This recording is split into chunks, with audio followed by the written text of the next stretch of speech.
رجعنا لكم مرة تانية، الفقرة اللي بتهدي الأعصاب وببقى مستنيها جدا، والنهارده بتشرفنا وتنورنا فيها هنا كمال، المعالجة النفسية وخبيرة اليوجا.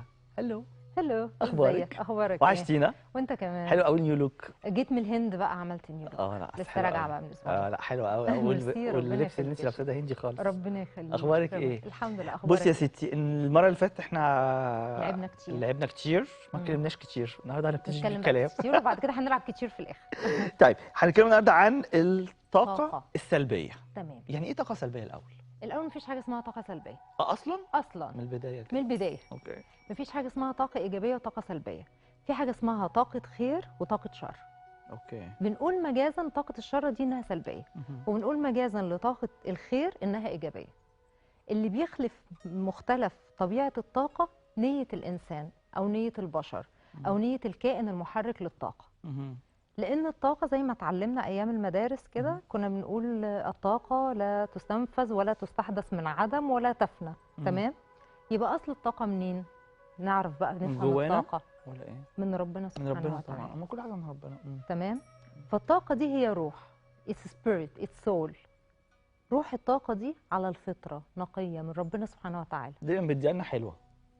نور على نور. احنا اللي ممكن نلوثها. احنا بقى اللي بنلوثها او نخليها انها تفضل مضيئه اكتر فتبقى طاقه ايجابيه، او حد ان هي عنده نيه وحشه فتبقى طاقه سلبيه. اوكي. ده التعريف العلمي الدقيق للطاقه.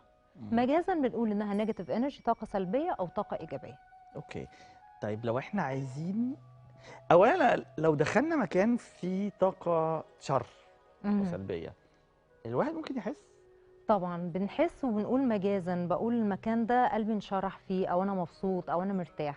وفي ناس بتدخل مكان قلبها ينقبض وهي أنا مش عارفه كده. ايه السبب، وملوش دعوه ان المكان ده حلو او وحش. ممكن تدخل مطعم ويبقى المطعم فانسي جدا ورائع إن أنا مش وفظيع، ما مرتاح. ترتاحش. عدم الراحه معناها ان في طاقه سلبيه.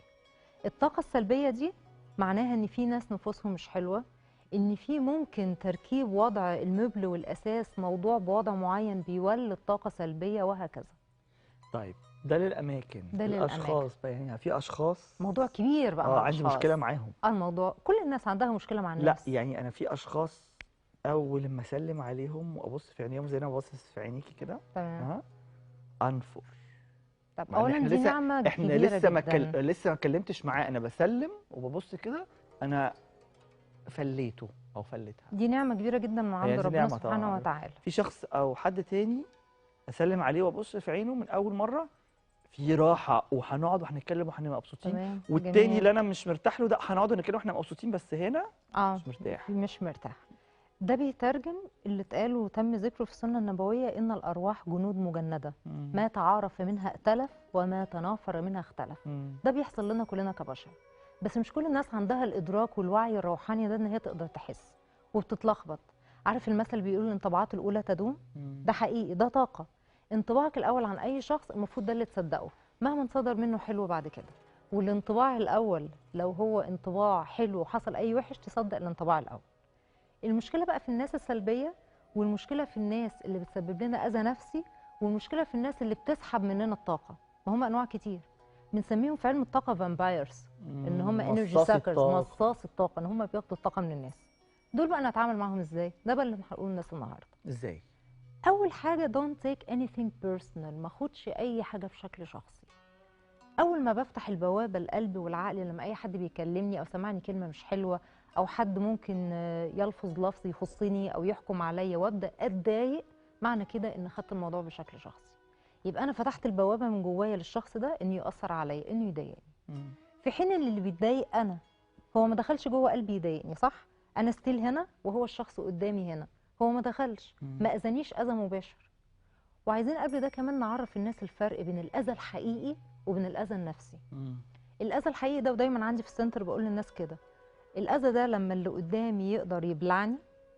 تخيل ان كده احنا غابه واللي قدامي بلعني، او اللي قدامي اذاني اذى حقيقي جسدي. اذى جسدي، وانواع الاذى الجسدي كلنا عارفينه. اول حاجه الثالثه انه يقتلني، يقضي على حياتي. طالما ما تمش الثلاث حاجات دول، وطالما ما فيش خوف وتهديد على حياتي او على جسمي او على نفسي من الثلاث حاجات دول، يبقى اي اذى تاني انا اللي بتحكم فيه مش الشخص اللي قصادي. تمام؟ لان انا لما بتضايق انا اللي بتضايق، انا لما برتاح او بفرح لكلام حد بيقوله لي انا اللي بفرح. الدليل على ده لو بنعز حد او بنحبه قوي، وده بيحصل في العلاقات العاطفيه اكتر، قال لي كلمه بسيطه بين اتنين بتأثر فيها. بتاثر، وبحس ان هي بقى انا فرحان ومبسوط وهي قالت لي الكلمه دي. والعكس. والعكس صحيح. يبقى ده اكبر دليل انه بيرجع لاور اون برسبكتيف، احنا شايفين الموضوع ازاي، احنا شايفين الشخص ده بيقصد ايه. يبقى هنا بدات اخد الموضوع ده بشكل شخصي. اي شخص بيوجه اي حاجه سلبيه it means its own projection، يعني نوع من الاسقاط النفسي. لو حد بيحكم يبقى هو اللي عنده مشكله نفسيه، انا مشكلته مش بؤمن معاك بكده انت. قوي، وحتى ده مع نفسي. يعني انا كشخص تمام. ما بتهاجم او بتشتم او الناس بيقعدوا يتخضوا يقولوا لي انت ازاي ما بتتاثرش او انت ما بتتهزش او واخد الموضوع كول او بتقعد تضحك وتتريق صحيح، على دي اللي قوة بيشتمك نفسية. اصلا. فبقول لهم عشان انا فاهم نفسي كويس قوي، صحيح. وفاهم الشخص اللي بيشتمني او بيتريق ده انه عنده جميل عقده جدا. كبيره. بالظبط بالظبط. فاي تعليق يجي لي او اي حكم من اي شخص او اي حد يهيئ لنفسه او هو يتهيأ له ان عنده قوه فوقيه او سلطه فوقيه ياثر عليا، اول حاجه ما اخدش الموضوع او نصيحه، ما اخدش اي حاجه بشكل شخصي. تاني نصيحه، اعرف ان ده اسقاط للشخص ده بيدل على الشخص ده. تالت حاجه بقى ودي الاهم، دايما سوري، دايما اتفضل. الحرامي بيفتكر كل الناس حراميه زيه. ما هو لا يتوقع السوء الا من فيه سيء. اللي بتوقع ان انت بتكذب عليا يبقى ده شخص كذاب، اللي بتوقع انك بتخون يبقى ده شخص خائن. دي لازم قاعده نعرفها في التعامل مع الناس. والعكس صحيح، اللي بتوقع منك خير ويتوقع طيب هو اصلا بيعمل الطيب ده، فدايما متوقع ان كل الناس زيه. نفس الشيء. رابع نصيحه بقى ودي مهمه قوي، دايما دايما ضيع الفرصه على اللي قصادك ان يؤذيك نفسيا. هنتخيل لاين كده خط، وانا وشخص دلوقتي، والشخص ده اهني اهانه، انا في ميتنج وفي مدير وله السلطه انه يشتمني وشتمني. ايه اللي هيحصل؟ هو هيتخيل نفسه انه فوق الخط وانا تحت، صح؟ لو انا ما اتضايقتش وضيعت عليه الفرصه ان اتضايق او اتعصب او اتنرفز، هيتعكس هتتعكس وهطلع وفي فوقيه. ثواني. وفي ثواني. وهو ساعتها ده افضل رد وافضل انتقام. يعني انا بقول انت عايز تنتقم، صح؟ انتقم انك تضيع الفرصه على الشخص ان هو يأذيك، يبقى تسكت وما تتضايقش من البدايه. وبتبتسم. بالظبط. لان في فرق بين قوي. التحمل، بالظبط، لان في فرق بين التحمل وبين التقبل. التحمل اللي هو ده مديري مش هقدر افتح بقي، مش هتكلم واسكت واقعد اغلي من جوايا ويتقلب حياتي كلها ويقلب عليا كل المواجع وكل اللي ضايقني. وفي فرق ان انا ما بسمحلوش حتى يدخل هنا، ما بيخترقش قلبي، ما بيخترقش مشاعري. انت قلت ده it depends on you, it means you. ده ما يفرقش عن حاجه، وده اصعب، وكله بالتمرين والتدريب. اصعب بقى مرحله لما حد يقصدني انا شخصيا، انا في علاقه مع زوجي، اتنين اصدقاء، اتنين بيحبوا بعض، اخوات، قرايب. لما يبقى في علاقات قريبه جدا وفي شخص بيقصد الاهانه او بيقصد ان يجرح اللي قصاده، لازم انسحب في الوقت المناسب. ولازم ازاي اعرف ان مفيش مجال لانتقام او مجال ان اخد حقي. لو انا بحترم نفسي، لو انا بقدر نفسي، لو انا بحب نفسي، حد مساحه من الوقت ومساحه من الزمن ومساحه من المشاعر ان انا لا اعاتب ولا الوم ولا ان انا اتوقع الشخص اللي قدامي يتغير. لان اهم قاعده ودايما بقولها في كل مكان، محدش بيتغير. وده بيتعب ناس كتير قوي. دي قالت كذا وهتعمل، اصل ازاي تعمل ده وهتعمل معايا غير الناس، هي طبيعتها كده. بصي هقول لك على حاجه، مش عارف هتوافقيني ولا لا. في ساعات ناس ممكن تتغير اللي بيحصل لهم ثوره كبيره قوي في حياتهم او كارثه كبيره قوي او مصيبه كبيره قوي في حياتهم، يا بتفوقهم الى الاحسن يا بتقلبهم الى الاوحش. لا، الناس بتتغير امتى؟ لما يبقى عندهم الاراده ان يتغيروا. وإلا ربنا سبحانه وتعالى ما كانش قال ان الله لا يغير ما بقوم حتى يغيروا ما بانفسهم. والا ما كانش امرنا بالتغيير وبالتفعيل، ومن كان في يدك غريزه فسيله فاغرسها حتى يوم القيامه. في تغيير. انا كانسان كبشر لو عندي 100 سنه ولسه فيا نفس اقدر ان اغير، بس اغير امتى؟ لو عندي اراده اغير نفسي. متفقه معاك تمام. لكن كوني انا كانسان بره الانسان اللي قصادي اتوقع من اللي قدامي انه يتغير او انا اغيره، هو ده الوهم. طيب تيجي نلعب شويه؟ يلا نلعب. كراسي؟ هنلعب ونعلم الناس ازاي تلعب يوجا في المكاتب وفي الشغل. اوكي، عشان بيقعدوا بالعشر ساعات بالظبط كده اهو، بالظبط، بيتشنجوا. فهنحل المشاكل اللي هنا والتايبنج والموبايل والظهر وكل المشاكل دي هنحلها باليوجا النهارده. طيب تعالي بقى ايه؟ يلا نلعب الكراسي الموسيقيه. نلعب. انت تاخدي كرسي وانا اخد كرسي. اوكي. انا اقعد فين وانت تقعد فين؟ احنا هنقعد احنا الاثنين باصين كده. اوكي. لا لورا شويه، هتحطي عشان الاضاءه بس. تمام. اوكي كمان يلا. انت عايزاني بقى عايزه انت تبقي تبقى قدامي ورايا سنه عشان انت عشان ابقى تشوفني، صح؟ شايفك. كده اهوت. اتفضلي ممكن استريحي. ترجع ورا سنك كمان اوكي عشان هنعمل حاجات دراعات ورقبه. يلا. اوكي. طيب، تمرين النهارده لليوجا لو قعد عايزه ساعات شلته ورا كتير ظهرنا في عشان يبقى مكتب، ظهرنا لا لان احنا كده كده هنقدم قدام، اه يعني مش هنسند، ماشي. احنا بس بنريح واحنا بنتكلم، بعد كده هنقدم على طول. اوكي. التمارين ديت لو انا في مكتب، لو انا في الطياره، لو انا قاعد ساعات كتير في العربيه وعندي مساحه ان انا اقدر اوطي ظهري، او في باص. اول نصيحه، لو عندي فرصه وانا قاعد على الكرسي ان اقوم اقف كل ساعه. اوكي. اظبط الالارم كل ساعه يرن، اقوم اقف، ما اعملش اي حاجه ان اقف واقعد تاني، ده يريح العمود الفقري جدا. عندي بقى ضغط شغل ومش قادر، هنعمل تمارين بنصح كل الناس انها تلعبها كل 3 ساعات، طالما ان انا قاعد في مكتب او قاعد في سفر او قاعد مده طويله. اوكي، هنلعب تمرين نفس. لو فاكر يا شريف كنا بنعمل نمستي زي الهنود، وبعمل كده شهيق وزفير من الفم، وهنعمله مرتين كمان. شهيق، زفير، آخر مرة شهيق، زفير. كده احنا بنجهز جسمنا وبنجهز مخنا إن يسترخي.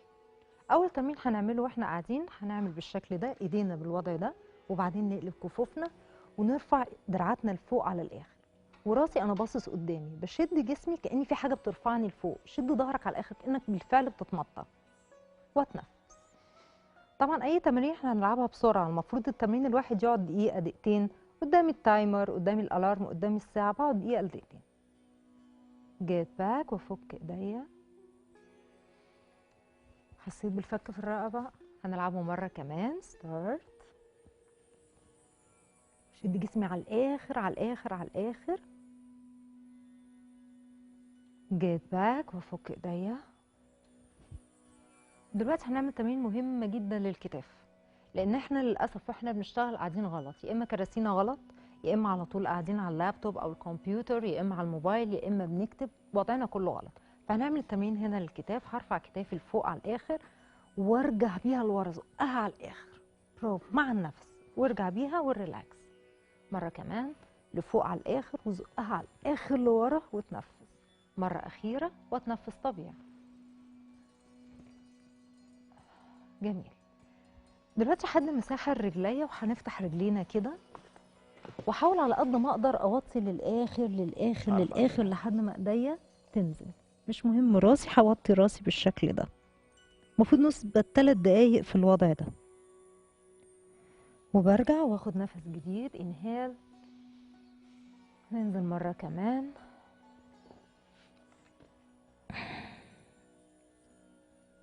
جيت باك ونرجع، وهنرجع في الوضع العادي، واضم رجليا على بعض وظهري. دلوقتي ايديا الاتنين على ركبي بالوضع ده وظهري مفرود، وهنعمل تمرين للرقبه مهمه جدا، بس المهم انها تكون مع النفس. لو نظمنا تمرين الرقبه مع النفس، ده هيضيع اي ستريس، خصوصا الناس اللي بتعاني من الستريس في فقره الرقبه او العمود الفقري. هناخد شهيق وزفير واحنا بنتحرك ناحيه اليمين بالشكل ده من الفم، وبعدين اثبت واتنفس طبيعي. احاول اشد ظهري على الاخر ورقبتي على الاخر. جيت باك، شهيق، زفير من الفم، and switch. نعكس، شهيق، زفير، والناحية العكس. شهيق، زفير، شهيق، وهنزل راسي لتحت لحد ما دقني تلمس رقبتي على الآخر. شهيق، زفير، جيت باك، شهيق، زفير، وهنرجع بالرقبة لورا على الآخر كأني برمي راسي لورا. شهيق، زفير، اضغط على ظهري ورقبتي، وظهري مفروض على الاخر، واثبت واتنفس طبيعي. شهيق، زفير، وارجع برقبتي على الاخر لحد ما دقني يلمس صدري على قد ما اقدر. زفير، شهيق، زفير، واتنفس طبيعي. دلوقتي هنعمل راسنا في اتجاه عقرب الساعه بالشكل ده، واتنفس طبيعي جدا. ستارت. هنبدا مع بعض يا شريف. لا هنعملها من الاول ممكن. طبعا، امتى بس بنتنفس نتنفس في الحته طبيعي. دي؟ امتى هنتنفس طبيعي، مش هناخد نفس ولا حاجه، أوكي. ريلاكس أوكي. خالص. واهم شيء انك بتحاول كانك بتفتح الفقرات دي. بص شوفني الاول بعمل كده كانك بتحدف راسك طب لبعيد. وكتفي ده بحركه؟ بيريح. لا ثابت، كله ثابت، الرقبه بس. طوريني كده. نبدا مع بعض. كاني بودي راسي لدايره كبيره، كاني برسم دايره كبيره. ايوه. وبعد ما نخلص لفه دايره واحده هنعكس الاتجاه انتي كلوك وايز بالعكس. كل جسمي ثابت، رقبتي بس اللي بتتحرك، كاني برسم دايره كبيره براسي. وارجع للسنتر اند ريلاكس. نغمض عينينا ونركز في نفسنا.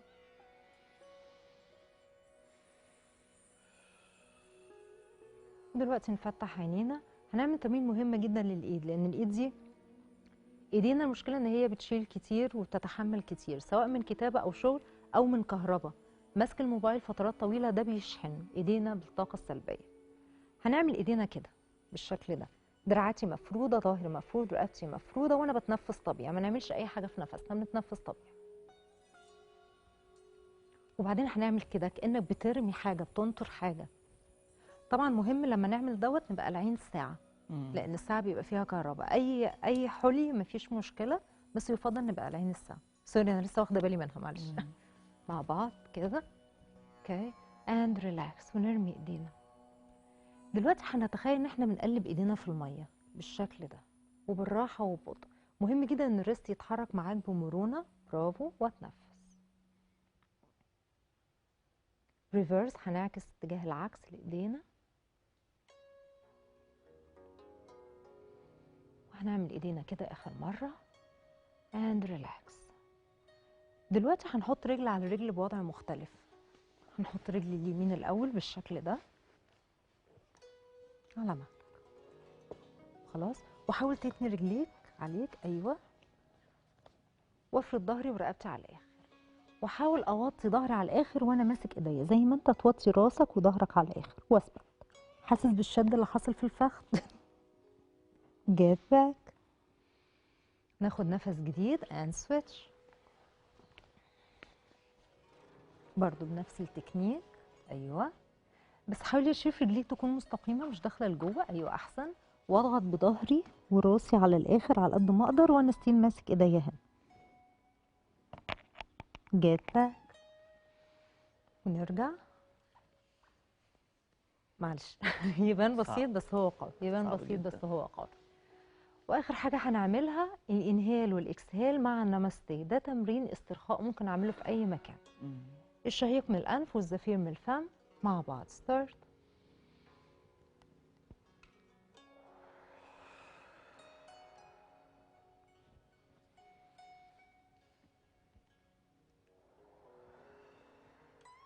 اخر مره.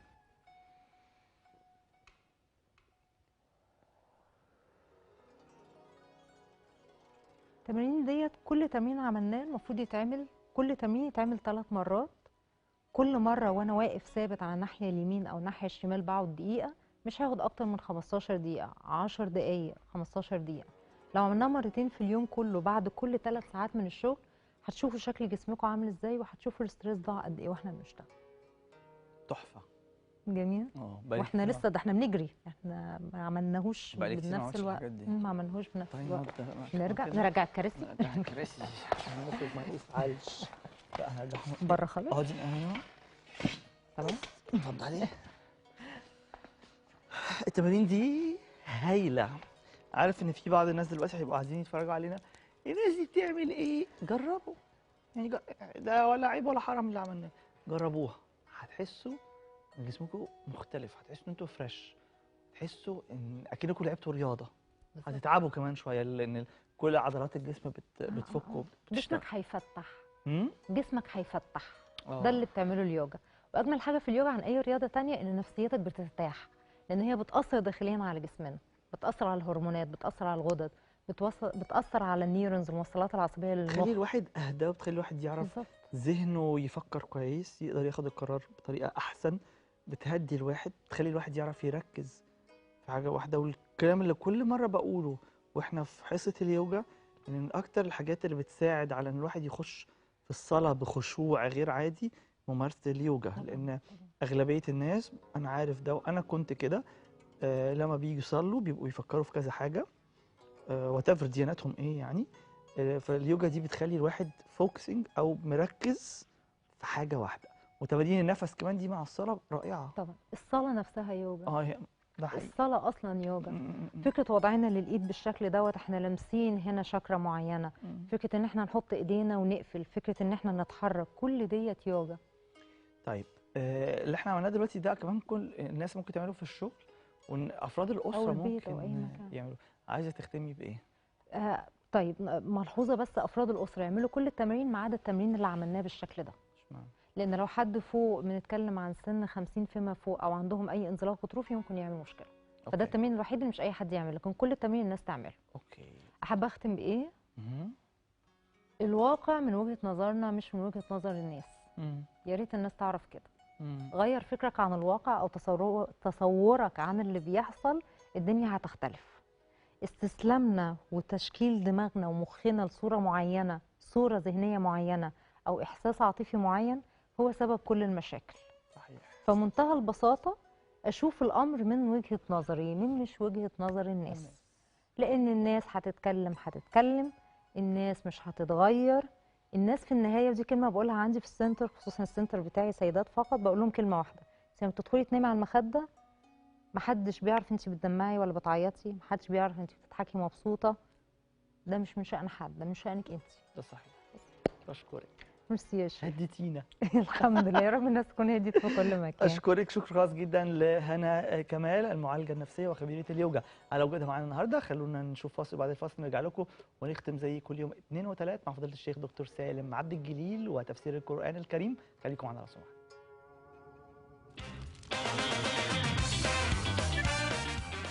وبين التقبل، التحمل اللي هو ده مديري، مش هقدر افتح بقي، مش لا. هتكلم واسكت واقعد اغلي من جوايا، ويتقلب حياتي كلها ويقلب عليا كل المواجع وكل اللي ضايقني. وفي فرق ان انا ما بسمحلوش حتى يدخل هنا، ما بيخترقش قلبي، ما بيخترقش مشاعري. انت قلت ده، it depends on you, it هي دي means you. ده ما الأصعب. يفرقش عن حاجه.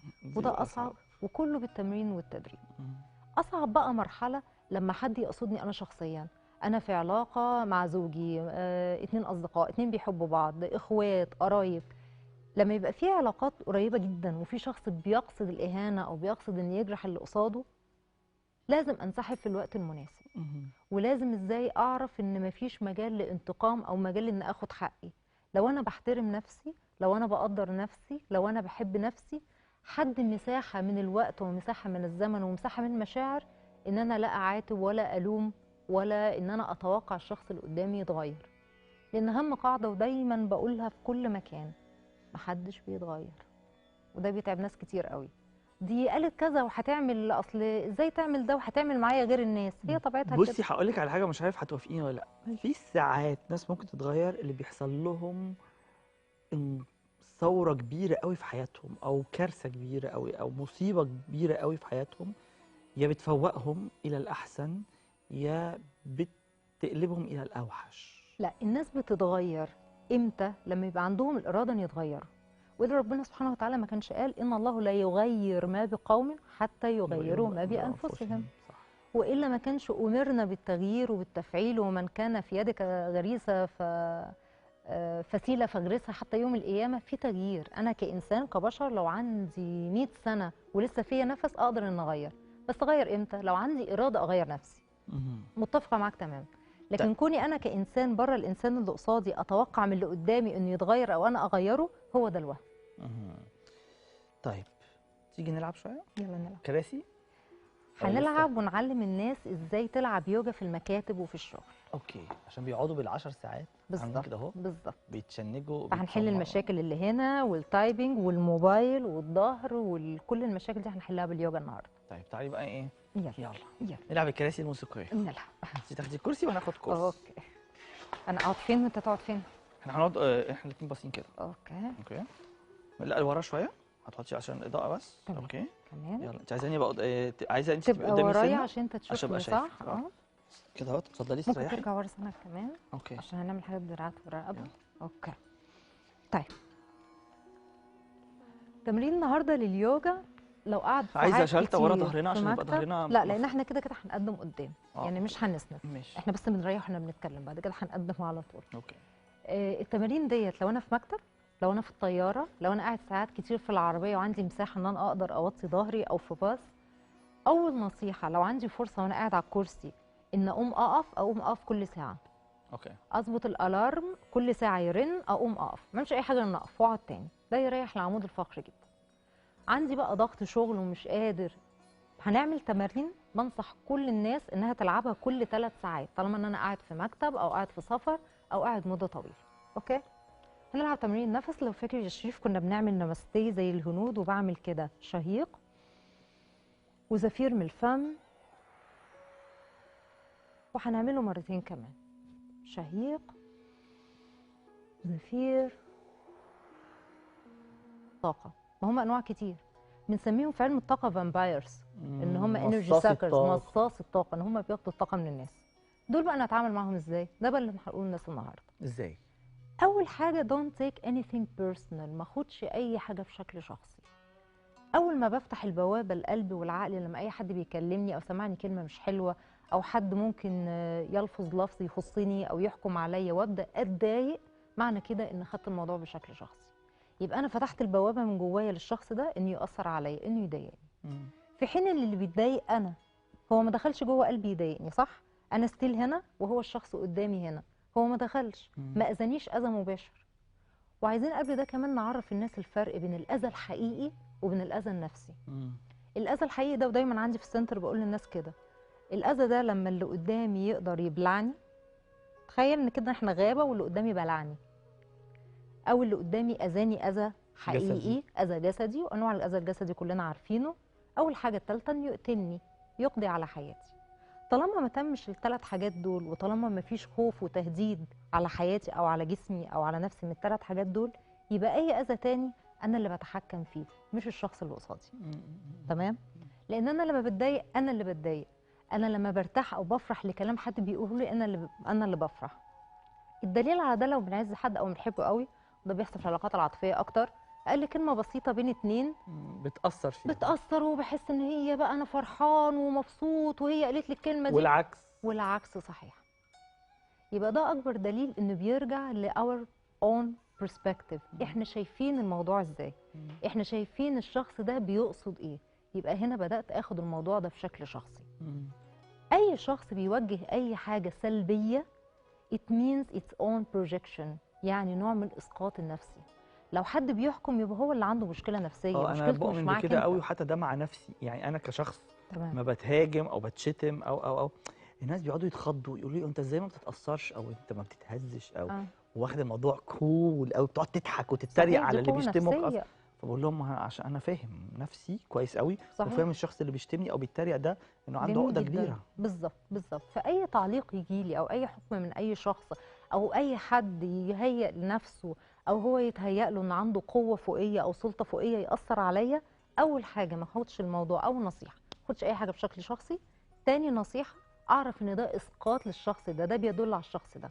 تالت حاجه بقى ودي الاهم، دايما الحرامي بيفتكر كل الناس حراميه زيه. ما هو لا يتوقع السوء الا من فيه سيء. اللي بتوقع ان انت بتكذب عليا يبقى ده شخص كذاب، اللي بتوقع انك بتخوني يبقى ده شخص خائن. دي لازم قاعده نعرفها في التعامل مع الناس. والعكس صحيح، اللي بتوقع منك خير ويتوقع طيب هو اصلا بيعمل الطيب ده، فدايما متوقع ان كل الناس زيه. نفس الشيء.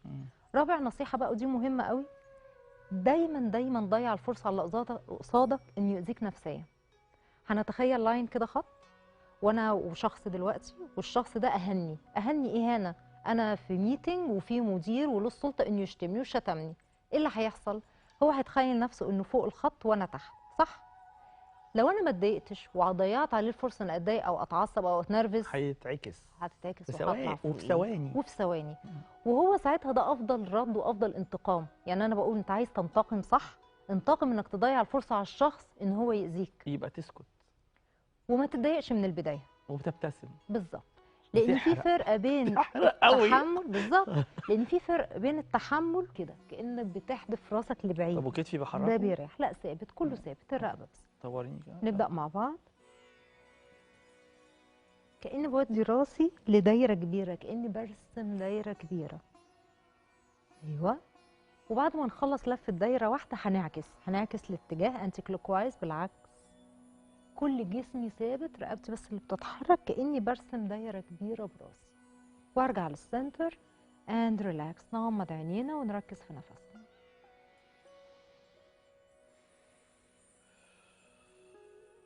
دلوقتي نفتح عينينا.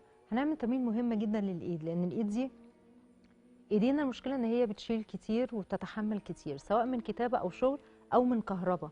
ماسك الموبايل فترات طويلة ده بيشحن إيدينا بالطاقة السلبية. هنعمل إيدينا كده بالشكل ده، دراعاتي مفرودة، ظهري مفرود، رقبتي مفرودة، وأنا بتنفس طبيعي. ما نعملش أي حاجة في نفسنا، بنتنفس طبيعي. وبعدين هنعمل كده كأنك بترمي حاجة، بتنطر حاجة. طبعا مهم لما نعمل دوت نبقى قالعين الساعة، لأن الساعة بيبقى فيها كهرباء. أي حلي مفيش مشكلة، بس يفضل نبقى قالعين الساعة. سوري أنا لسه واخدة بالي منها، معلش. مع بعض كده. اوكي اند ريلاكس ونرمي ايدينا. دلوقتي هنتخيل ان احنا بنقلب ايدينا في الميه بالشكل ده وبالراحه وببطء. مهم جدا ان الريست يتحرك معاك بمرونه. برافو. واتنفس. ريفرس، هنعكس اتجاه العكس لايدينا. وهنعمل ايدينا كده اخر مره اند ريلاكس. دلوقتي هنحط رجل على رجل بوضع مختلف. هنحط رجل اليمين الاول بالشكل ده على مهلك. خلاص. وحاول تتني رجليك عليك. ايوه. وافرد ظهري ورقبتي على الاخر، واحاول اوطي ظهري على الاخر وانا ماسك ايديا، زي ما انت توطي راسك وظهرك على الاخر واثبت. حاسس بالشد اللي حاصل في الفخذ. جيت باك. ناخد نفس جديد اند سويتش. برضو بنفس التكنيك. ايوه. بس حاولي اشوف رجليك تكون مستقيمه مش داخله لجوه. ايوه احسن. واضغط بظهري وراسي على الاخر على قد ما اقدر وانا ستيل ماسك ايديا هنا. جيت باك. ونرجع. معلش. يبان بسيط بس هو قوي. يبان بسيط بس هو قوي. واخر حاجه هنعملها الانهال والاكسهال مع النمستي. ده تمرين استرخاء ممكن اعمله في اي مكان. الشهيق من الانف والزفير من الفم مع بعض. ستارت.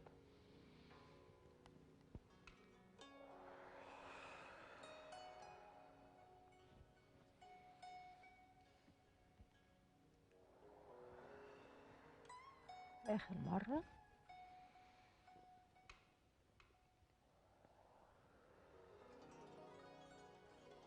التمارين ديت كل تمرين عملناه المفروض يتعمل، كل تمرين يتعمل 3 مرات.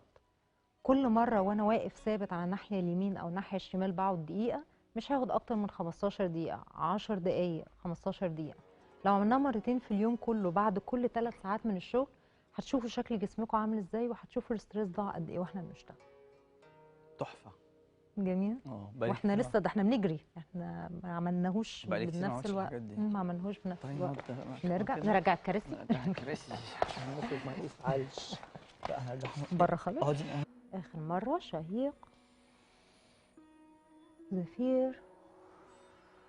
كده احنا بنجهز جسمنا وبنجهز مخنا ان يسترخي. اول تمرين هنعمله واحنا قاعدين هنعمل بالشكل ده، ايدينا بالوضع ده، وبعدين نقلب كفوفنا ونرفع دراعاتنا لفوق على الاخر، وراسي انا باصص قدامي، بشد جسمي كاني في حاجه بترفعني لفوق. شد ظهرك على الاخر كانك بالفعل بتتمطر. واتنفس. طبعا اي تمرين احنا هنلعبها بسرعه. المفروض التمرين الواحد يقعد دقيقه دقيقتين.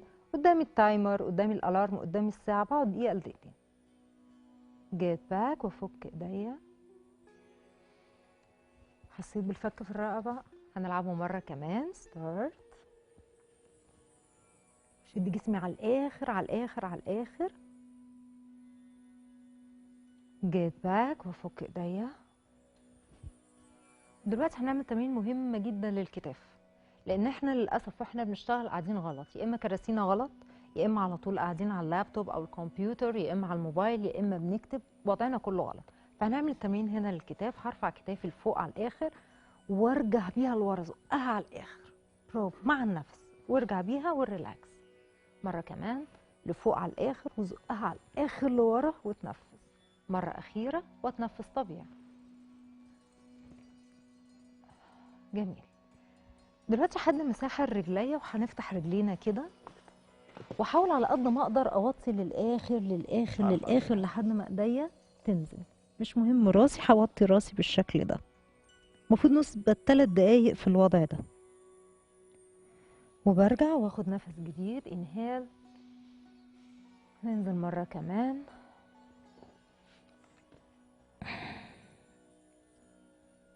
get back، ونرجع. وهنرجع في الوضع العادي واضم رجلي على بعض وظهري. دلوقتي ايديا الاتنين على ركبي بالوضع ده وظهري مفرود، وهنعمل تمرين للرقبة مهمة جدا، بس مهم انها تكون مع النفس. لو نظمنا تمرين الرقبة مع النفس ده هيضيع اي ستريس، خصوصا الناس اللي بتعاني من الاستريس في فقرة الرقبة او العمود الفقري.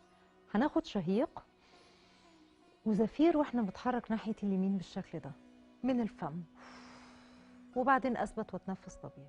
احاول اشد ظهري على الاخر ورقبتي على الاخر. جيت باك، شهيق، زفير من الفم، and switch، نعكس، شهيق،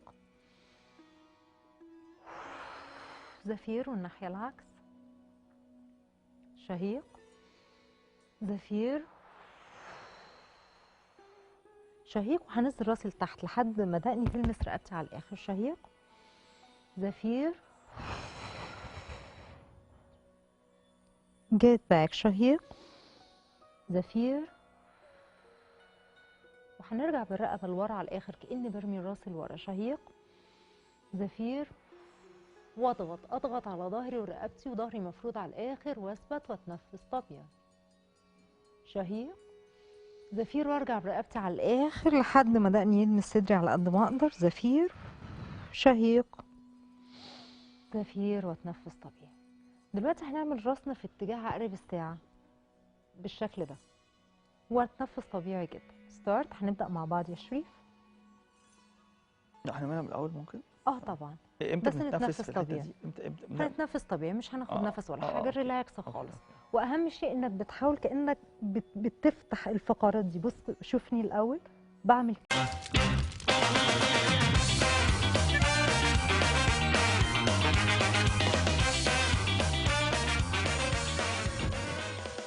رجعنا لكم مرة تانية، الفقرة اللي بتهدي الأعصاب وببقى مستنيها جدا، والنهاردة بتشرفنا وتنورنا فيها هنا كمال، المعالجة النفسية وخبيرة اليوجا. هلو. هلو، أخبارك؟ ازيك؟ اخبارك وحشتينا. وانت كمان. حلو قوي نيو لوك. جيت من الهند بقى، عملت نيو لوك. لا لسه حلو راجعه قوي. بقى من الاسبوع لا حلو قوي ميرسي، ربنا واللبس اللي يخليك انت يا لابساه ده شريف. هندي خالص. ربنا يخليك. اخبارك شكراً. ايه؟ الحمد لله. اخبارك بصي يا إيه؟ ستي، المرة اللي فاتت احنا لعبنا كتير. ما اتكلمناش كتير، النهارده هنبتدي نتكلم بالكلام. بقى كتير وبعد كده هنلعب كتير في الاخر. طيب هنتكلم النهارده عن الطاقة طاقة. السلبية. تمام. يعني ايه طاقة سلبية الأول؟ الاول مفيش حاجه اسمها طاقه سلبيه اصلا اصلا من البدايه كده. من البدايه. اوكي. مفيش حاجه اسمها طاقه ايجابيه وطاقه سلبيه. في حاجه اسمها طاقه خير وطاقه شر. اوكي. بنقول مجازا طاقه الشر دي انها سلبيه، وبنقول مجازا لطاقه الخير انها ايجابيه. اللي بيخلف مختلف طبيعه الطاقه نيه الانسان او نيه البشر او نيه الكائن المحرك للطاقه.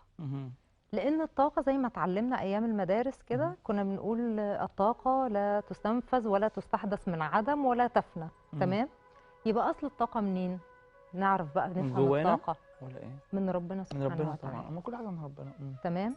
فالطاقه دي هي روح، اتس سبيريت، اتس سول. روح الطاقه دي على الفطره، نقيه من ربنا سبحانه وتعالى، دايما بتدينا حلوه، نور على نور. احنا اللي ممكن نلوثها. احنا بقى اللي بنلوثها او نخليها انها تفضل مضيئه اكتر فتبقى طاقه ايجابيه، او حد ان هي عنده نيه وحشه فتبقى طاقه سلبيه. اوكي. ده التعريف العلمي الدقيق للطاقه. مجازا بنقول انها نيجاتيف انرجي، طاقه سلبيه او طاقه ايجابيه. اوكي. طيب لو احنا عايزين، اولا لو دخلنا مكان فيه طاقه شر او سلبيه، الواحد ممكن يحس. طبعا بنحس وبنقول مجازا، بقول المكان ده قلبي انشرح فيه، او انا مبسوط، او انا مرتاح. وفي ناس تدخل مكان قلبها ينقبض وهي مش عارفه ايه السبب، وملوش دعوه ان المكان ده حلو او وحش. ممكن تدخل مطعم ويبقى المطعم فانسي جدا ورائع وفظيع ما ترتاحش. عدم الراحه معناها ان في طاقه سلبيه. الطاقه السلبيه دي معناها ان في ناس نفوسهم مش حلوه، ان في ممكن تركيب وضع المبل والاساس موضوع بوضع معين بيولد طاقه سلبيه، وهكذا. طيب ده للاماكن. ده الاشخاص بقى، يعني في اشخاص موضوع كبير بقى مع عندي مشكله معاهم. الموضوع كل الناس عندها مشكله مع الناس. لا يعني انا في اشخاص اول لما اسلم عليهم وابص في عينيهم زي ما باصص في عينيكي كده، تمام. ها، انفر. طب مع ان اولا احنا دي لسه نعمه احنا كبيره لسه ما جدا. لسه ما اتكلمتش معاه، انا بسلم وببص كده، انا فليته او فلتها. دي نعمه كبيره جدا من هي عند دي ربنا نعمه طبعا سبحانه عظيمة. وتعالى. في شخص او حد تاني اسلم عليه وابص في عينه من اول مره في راحه، وهنقعد وهنتكلم وهنبقى مبسوطين. تمام والتاني جميل. اللي انا مش مرتاح له ده هنقعد ونتكلم واحنا مبسوطين، بس هنا مش مرتاح. مش مرتاح. ده بيترجم اللي اتقال وتم ذكره في السنه النبويه ان الارواح جنود مجنده، ما تعارف منها ائتلف وما تنافر منها اختلف. ده بيحصل لنا كلنا كبشر، بس مش كل الناس عندها الادراك والوعي الروحاني ده ان هي تقدر تحس، وبتتلخبط. عارف المثل بيقول الانطباعات الاولى تدوم؟ ده حقيقي، ده طاقه. انطباعك الاول عن اي شخص المفروض ده اللي تصدقه مهما صدر منه حلو بعد كده. والانطباع الاول لو هو انطباع حلو وحصل اي وحش تصدق الانطباع الاول. المشكله بقى في الناس السلبيه، والمشكله في الناس اللي بتسبب لنا اذى نفسي، والمشكله في الناس اللي بتسحب مننا